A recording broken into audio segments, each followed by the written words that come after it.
Principal Matters Podcast, episode 248.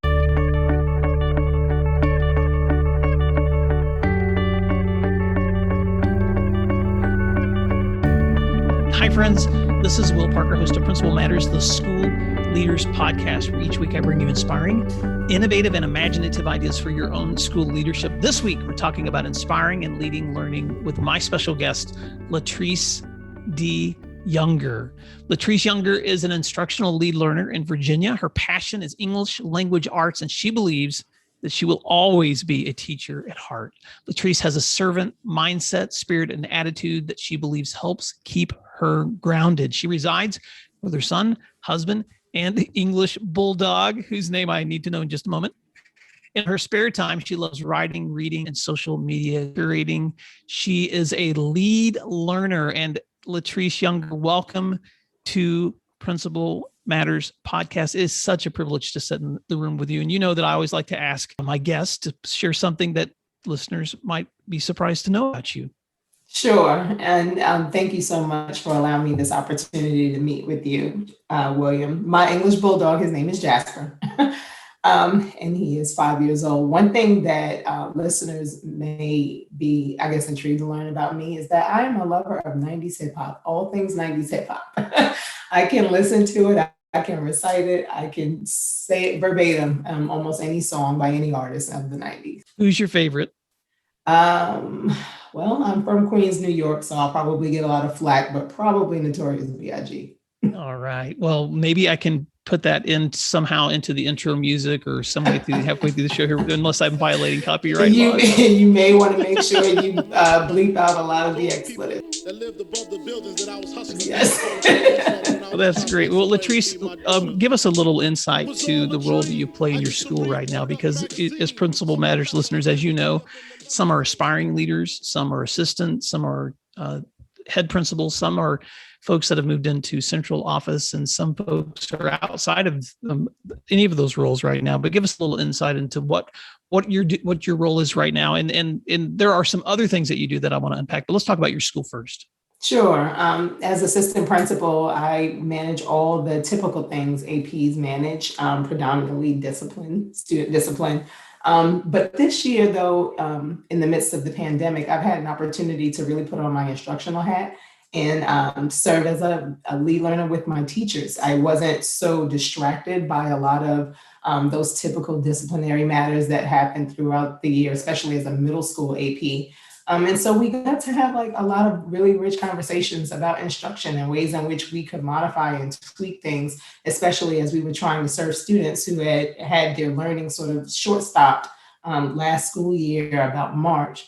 And so, you know, my position and my role has always been to support my principal, to support my colleagues. I serve along with two assistant principals in my building. And the three of us, we are a trio. We are three ladies who work extremely hard to make sure that we are cultivating an environment that is fun, that's an engaging place to be, and that makes people feel like they want to get up and come to work in the morning. Well, one of the things that you and I have corresponded about is, first of all, you're a listener to the Principal Matters Podcast, but you do a lot of work in your school and outside your school connecting with leaders. And I've just admired watching you on social media, Latrese, not only just leading in your school, but also celebrating learning in your school as well. And I wanted to park there for a few minutes and talk about what that's looked like for you and your school community through this year of pandemic. I know that's been different for everyone across the U.S. and the world, but give us your story a little bit of what this year's looked like for you guys, some of the challenges and some of the opportunities you've had. Well, this year has looked very different. It's looked like covering classes for teachers. It's looked like offering teachers the ability to virtually teach and maybe sitting in the classroom and serving as the person in the class for students.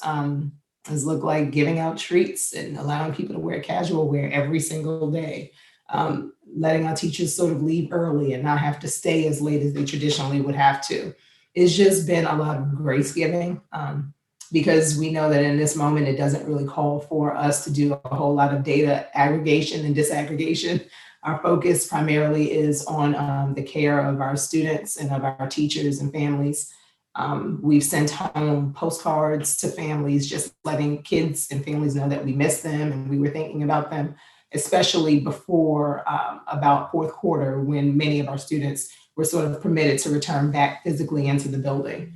And so we just wanted to try a lot of new ways to just engage our families and our students, and to really show teachers how much we appreciate and love them, because they've worked extremely hard this school year. Wow, that's so important. And, as I've talked to other principals, that decision fatigue and teacher exhaustion have just been two themes that I'm hearing. And so let's just stay there for just a moment too, Latrese. And I don't know if you have advice for other leaders, but as they're thinking about their own decision fatigue and their own teacher exhaustion, what are some things that have been going through your mind and the minds of the other leaders that you're working with to try to navigate the way forward? Absolutely. Well, the first thing is to acknowledge it and know that it is a real thing. It is not something you should just suppress. You have to find a way to cope and deal with it. Um, One thing that I know I like to do that I find personal enjoyment with is listening to podcasts, especially since you get to hear other leaders who are sort of venting about the same thing. It's refreshing because you don't feel that isolation and you don't feel like you're really alone in this thing. Um, but certainly, watching webinars and reading leadership books, all of those things are very helpful to me. But one thing I would always recommend to anyone is, if you are a person of faith, tap into that and lean into it all the way, because it is going to be one of the only things that will sustain you in an environment that is so unstable right now. Um, I think it's very important for leaders to understand that you're not going to be able to give all of the answers to everyone at all times like you typically would, and that's just going to have to be okay. That's such a great reminder. And I think sometimes we beat ourselves up when we're leading through difficulties, not feeling like we always have the right answers. And so when I think about the work that you do as an assistant principal, Latrese, and the work that you've been doing leading through a pandemic, and I think about all of the pressures that leaders have faced this year. In addition to that, I've also admired the work that you've done through your outreach with Black women education leaders. And I wanted to ask you some questions also about that conversation, because as you know, a year ago, we were all talking deeply about racism and about how to help our students have meaningful conversations. And a lot has happened in the last year, both positive and negative. In some ways, I think that conversation has actually become harder to have in some places. And so I wanted to ask you for some feedback on, first of all, some of the work that you've been doing and why that's a passion area for you. And then we'll talk a little bit about how to lead some of those meaningful conversations. But first, just talk a little bit about the inception of your work with Black women education leaders. Sure. The inception story is always so much fun to talk about, because this was not ever meant to be a true organization. It started as a Twitter page. And so in November of 2019, I created a Twitter page just to amplify the voices of Black women in education leadership. We are so few and far in between. Study in about 2016 by the National Center of Ed Statistics indicated that only about 13% of Black women were in education leadership positions, which is really a huge disparity, because there were about, at that time, 75% of white women in those positions. And then now there are new reports that indicate that maybe there's about 11% of Black women to 78%. So we're still not getting very close in terms of closing that gap. And many Black women are typically elementary school principals, meaning that their salaries are usually a bit lower. And that women usually spend a great deal of time in AP status, and they don't ever really escalate or elevate to positions as principals or even superintendents. And so as I looked at a lot of those things, anyone who looks at those things, especially if you are a Black female, you have a couple of choices. You can either sit and kind of ruminate and wallow about it, or you could choose to be proactive and try to do something to help change it. And so along with 7 other very brilliant women in about March of 2020, so this is the height of the pandemic, we decided that we would make Be Well more than just a Twitter social media page. We would try to make it into an actual organization that would feature and highlight Black women regularly, that are education leaders, that would provide professional development, a book club, offer scholarships to aspiring Black female leaders, and just serve as sort of a hub or a place where Black women can feel nurtured in a society that does not always affirm us. And so that's sort of the reason behind my passion to create this organization. And it's what sort of fuels and drives me to just keep going. One thing that's really important, though, to note about Be Well is that it was never intended to be an exclusionary type of organization. And I just want to make sure that that's very clear.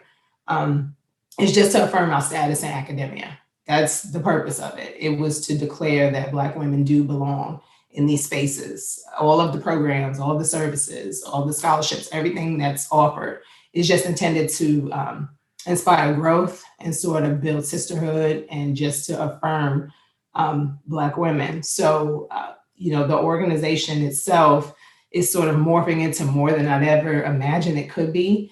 I'm excited about it. Our membership is expanding. And I'm just looking forward to ways in which we can continue to partner with people who are not Black women, just anyone who likes to be an ally or affiliate or would like to help push us toward a direction where Black women will no longer be so much of a minority in education leadership, because they do belong in those education leadership positions to be able to have voice and to make changes, especially as they relate to Black and brown students. That's so powerful. I'm sure you saw this past week, I believe it was Education Week, put out an article about Brown v. Board's decision. And, 65 years after that decision, some of the statistics that show the number of Black educators and Black principals who lost their positions, and how those numbers have never improved. And so, I can't say never, because I don't know the statistics specifically, but they have not significantly improved over time. Right.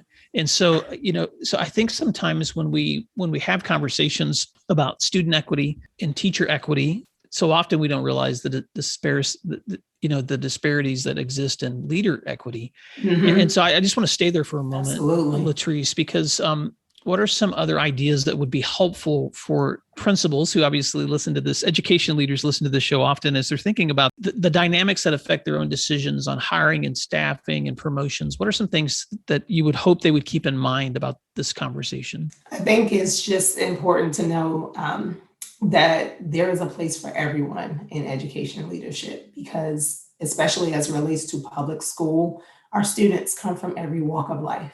And so that representation is so pivotal to the upward mobility of our schools, to increasing diversity, to making sure that there is someone that can attest to particular families and demographics in an area.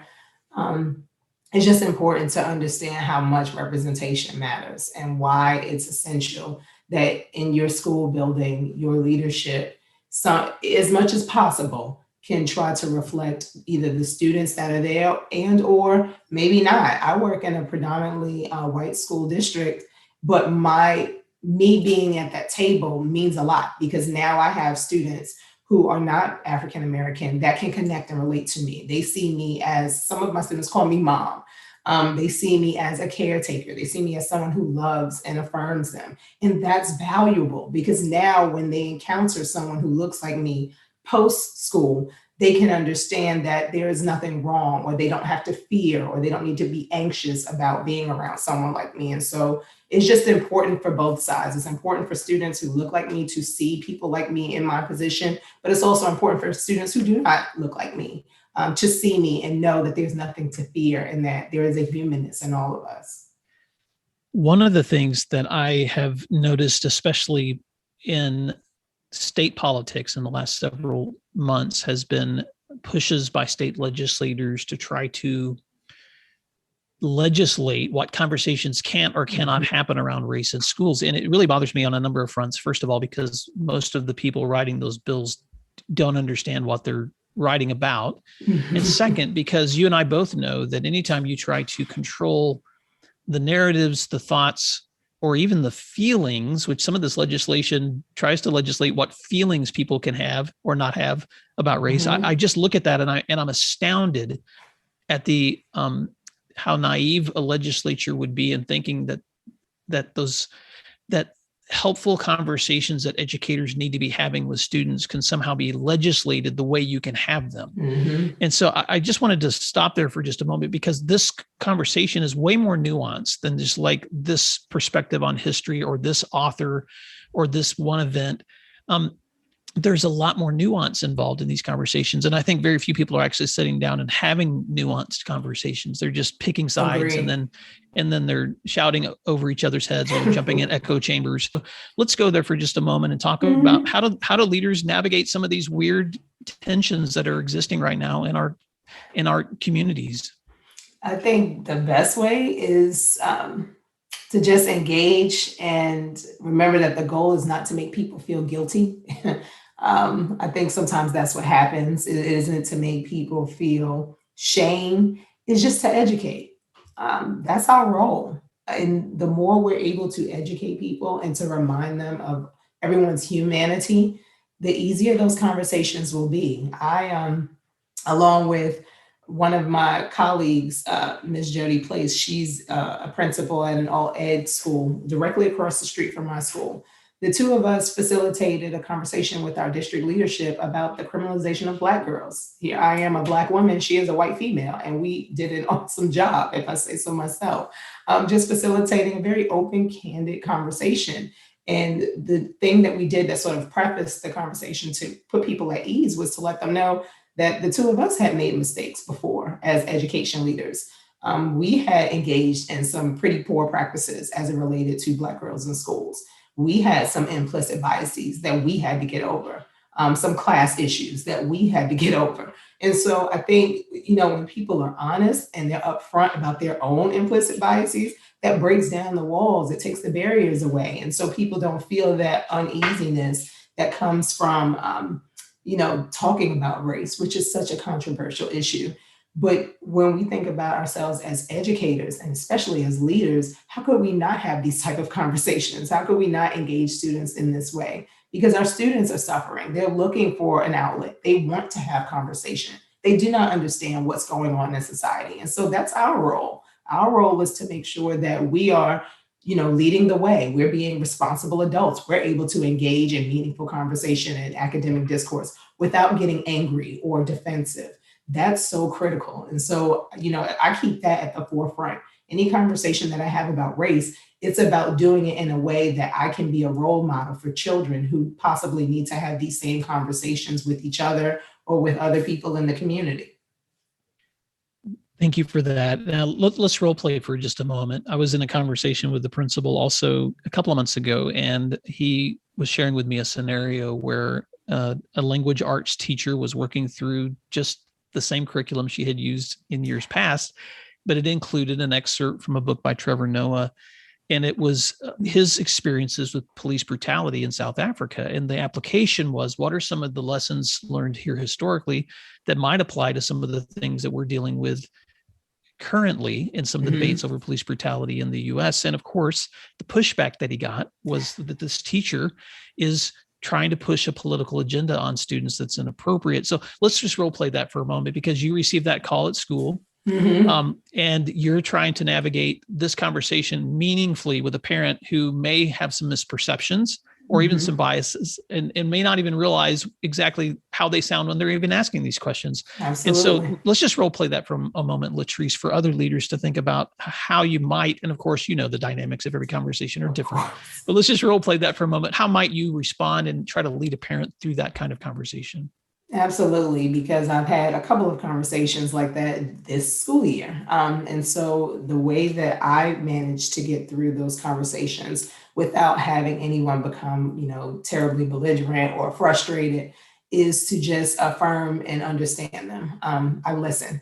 I ask the parent very explicitly to tell me what it is that is of concern for them, and to be very clear about it. I want them to tell me, what in the passage caused any reservation.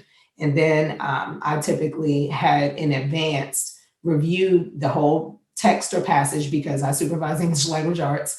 And so I would have come to the table with just some background about the author, and understanding as to why the teacher is engaging in this type of academic discourse, that it is to promote critical thinking, that it is for deeper learning. Just trying to lead the parent to understand that there is a reason behind this and not particularly an agenda that is being set. And so, even in the two conversations that I've had with parents and families this school year with regards to some text that maybe they thought was pretty controversial, when I walked away from those conversations, the parents were no longer frustrated. I think it's just about not being combative, not getting defensive, just knowing in your heart of hearts that you are supporting the teacher, you're supporting the text, and you're supporting the learner, and just keeping those things at the forefront. There's so much in there, Latrese, that I would just love to reiterate, supporting the teacher, supporting the students, supporting the parents. You're not, and you're not doing that exclusive of anyone else. And so I just want to commend you on that response, because I know Principal Matters listeners, you're thinking through the same things that I am.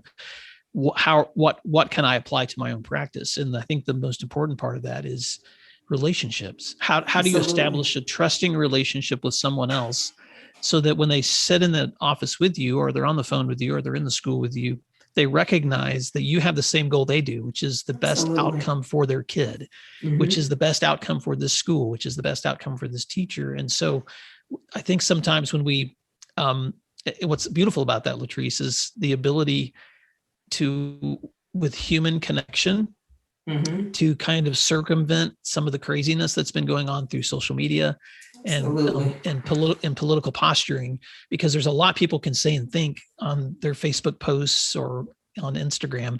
But when you're in the room with someone else and you're trying to have a face-to-face conversation, it really changes the tone of that conversation, because then you're talking. I was in conversation with another friend of mine who is a Black woman administrator from the Texas area. And she said to me that sometimes her response will be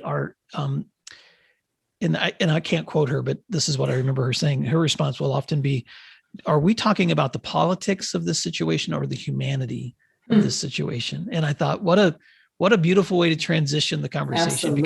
because she's like, I can't answer all the politics, but I can certainly talk about the humanity involved here. And I thought, what a beautiful way to bring that back to, let's talk about what really matters here. And any other thoughts you want to add to that? No, I think that kind of hit the nail on the head. I think it's always been, for me, a conversation about humanity. It's always been about what is just and what is right and what is fair for everyone. And as long as we keep that at the forefront, that sort of helps to alleviate a lot of the anxiety that comes from just being fearful about things people just don't know or understand quite yet. Well, Latrese, I'm going to bring this conversation full circle.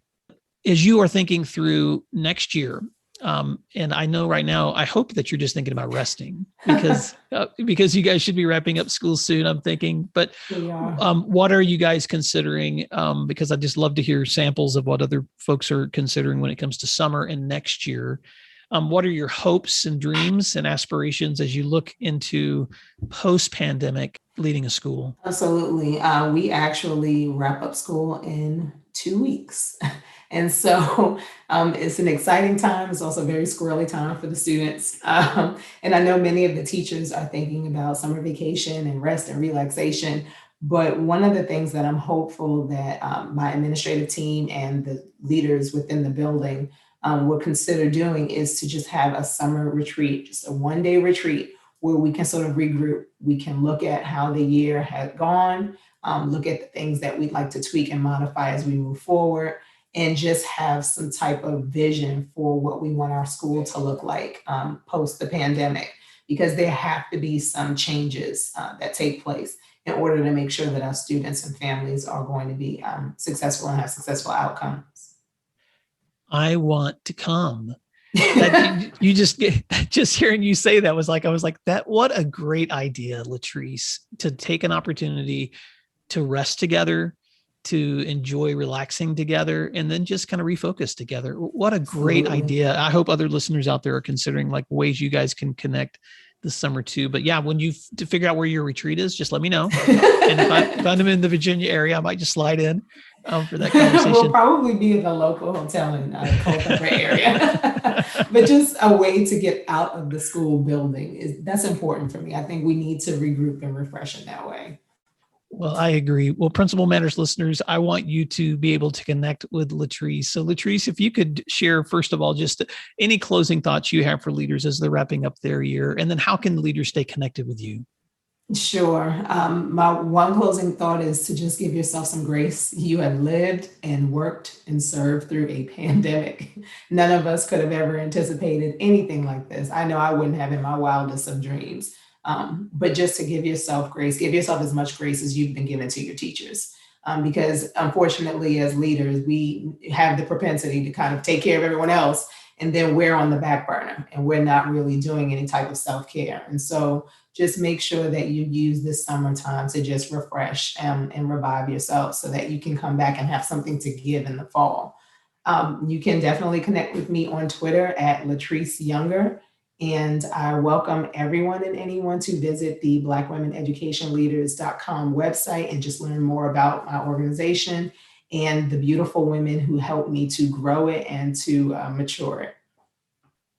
Well, Latrese Younger, thank you for the privilege of sitting in this conversation with you. Thank you for the work you're doing for your school community and for education at large, not just within your own community, but across the U.S. and the world, and for sharing your time with Principal Matters listeners today. And Principal Matters listeners, thanks for doing what matters, and we'll see you next week. Absolutely. Thank you.